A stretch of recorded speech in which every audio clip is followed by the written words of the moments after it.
When I think of these people here, what I think of is the reporter running up to the train in India to talk to Gandhi.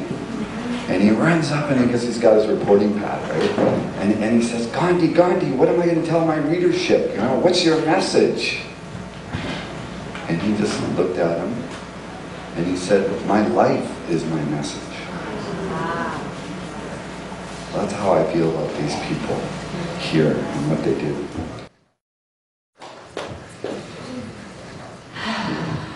Well, now it's my pleasure to introduce to you one of my beautiful girlfriends, Maureen LaCroix.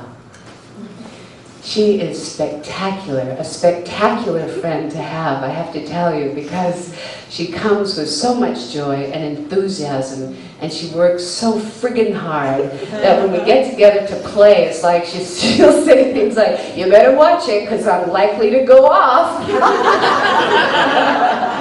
She started in the music business as a manager of bands and went on to do the wonderful program of Tears Are Not Enough fundraiser for Africa, and then the new Music West, the Great Music West Conference, and then Slam City Jam. Whatever Maureen takes on, you can make sure that she's going to bring that into fulfillment. And that's why it's so exciting what she's working on right now, which is Be the Change.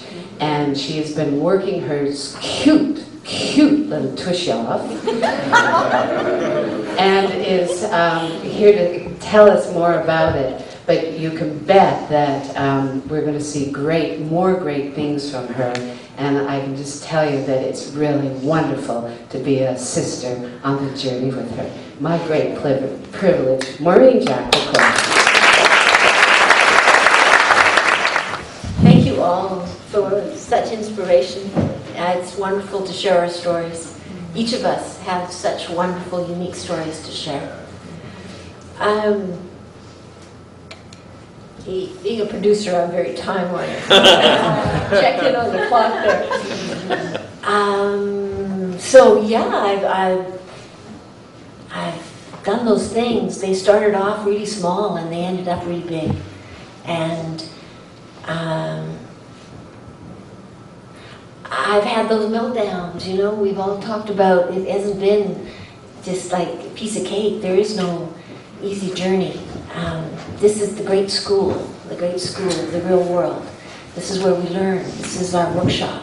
This is why we're here, to develop our souls and to feel by doing who we are and how we can be. One of my, I've melted down a few times. I remember melting down when I was in university.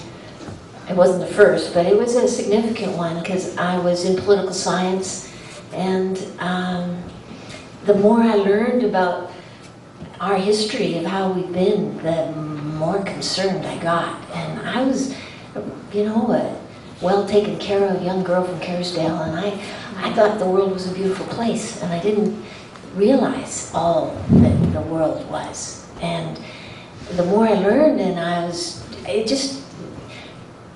it was hard. And at one point I was in the library, the stacks that they call them at UBC, and I stumbled on the journals, the personal journals of Vietnam War vets. And I read them, and I melted down.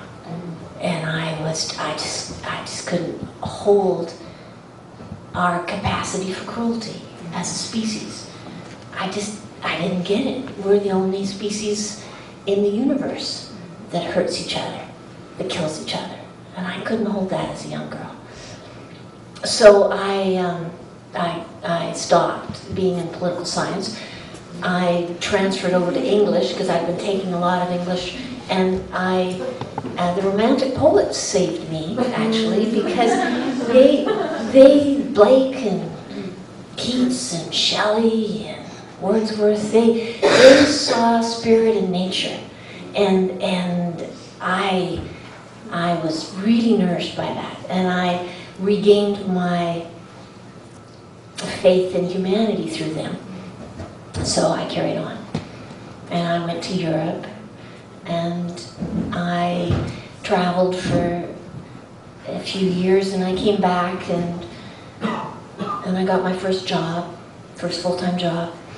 And after a year at this job, I won't bore you with the details, I was really bored. And I suddenly got it. And again, I hadn't realized this piece, you know. But I got it that most people work their whole lives at jobs they don't like. That's what people accept as life. And that was devastating. I just stopped. And at that point in time, I was living with Sturla, who I'd gone to university with. He was my first great love, and we traveled through Europe together. But I stopped. I just, I guess you could call it meditate, because I just sat down and I didn't move, and I didn't talk, and I didn't eat, and I was just, no, I'm not doing this. And so I went down and down and down, like a Scorpio can really go down, and until I went boom, and then I hit my righteous anger, and I was, God, you brought me here. I didn't ask to come here, and I don't know why I'm supposed to be here, but you better bring it on, because I don't know what it is, but it ain't this job, and it better be good.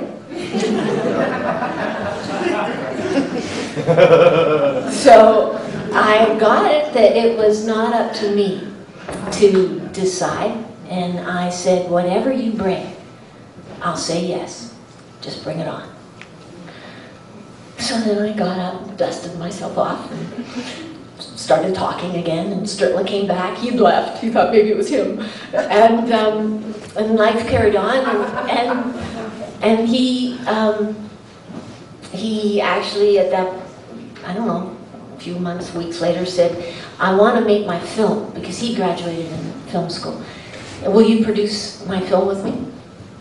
And I was like, I don't know anything about making a film. But I was like, don't forget. Yes. Yes, I will produce your film. And so, you know, we begged, borrowed, stole, because the producer has to put all the shit together to do stuff, right? And we started making a film on the American Hotel, because that's where the students were hanging out, and it was like a Fellini film in there. And but then that was too broad, so we ended up making it on this band that was playing the Cement City Cowboys, and then that was cool. And then the band broke up in the middle of the film, and then it was the rise and fall of a country rock band. And it was a great film. And then we were to premiere the film, so you know, we brought together the band the Cement City Cowboys, and then the band that had been formed from them, Blue Northern, and a couple other bands, and put on a show to show the film, and it went off. You know, there's 1,000 people at this venue, and because they were all connected to this community of this group, and the band that was formed, Blue Northern, asked me that night to manage them, and I'm like, I don't know anything about the music industry. I didn't even know there was a music industry. And they said, it doesn't matter, you know, you make a film and we can teach you about the music industry, you put on the show, you know everything you need to know. And I didn't want to manage a band. I didn't want to manage this band, any band. But I remember it. Yes, I'll manage your band. So, you know, like I said, I didn't know there was a music industry, but I had played the piano for 15 years.